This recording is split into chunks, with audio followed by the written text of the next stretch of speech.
Did I not know that the Germans had guided anti-ship missiles during World War II?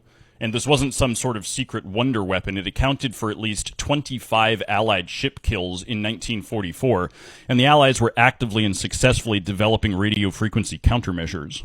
So I was aware of the Fritz X. As a matter of fact, I was watching a Mark Felton video on the Fritz X when he casually mentioned the existence of the Henschel HS 293.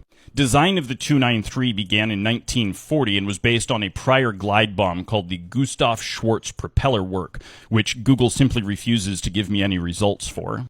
This Schwarz glide bomb apparently used some sort of autopilot to hit its target. They added a 10-second rocket booster to this glide bomb, allowing it to be launched from farther away and lower altitudes. It was given lift and control surfaces, a manual command line-of-sight guidance system receiver, and they put 5 colored flares in the tail so the operator could easily observe it in flight. Now, whereas the Fritz X was an armor-piercing weapon, the warhead on the 293 was an SC-500 general-purpose bomb, making it only particularly useful against unarmored targets like cargo ships and transports.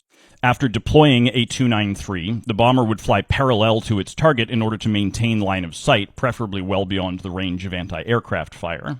The first successful combat use of the guidance system was August 25, 1943, but the warhead failed to detonate.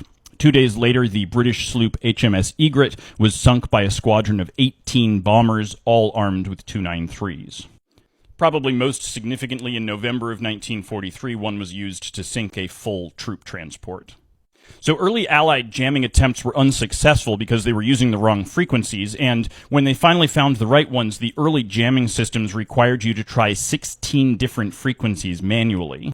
During the Battle of Anzio, as 293s were being deployed, British troops were provided with a new Type 650 transmitter that didn't require frequency switching in order to jam.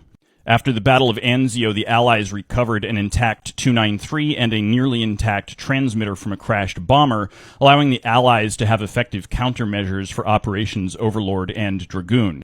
These new devices, rather than simply jamming, would take control of the device and steer it somewhere harmless. The efficacy of the 293 did drop off considerably during these operations, with the general assumption being this was the result of the jamming devices, but we can't honestly know for sure.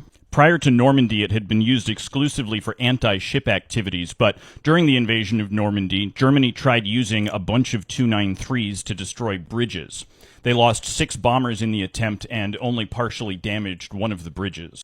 So it wasn't much, but that attack on that bridge in Punta Bu will go down in history as the first successful use of a standoff missile against a land target. In order to mitigate jamming efforts, a wire-guided and television-guided variant were in the works when the war ended, and we found evidence that they were working on an air-to-air version as well.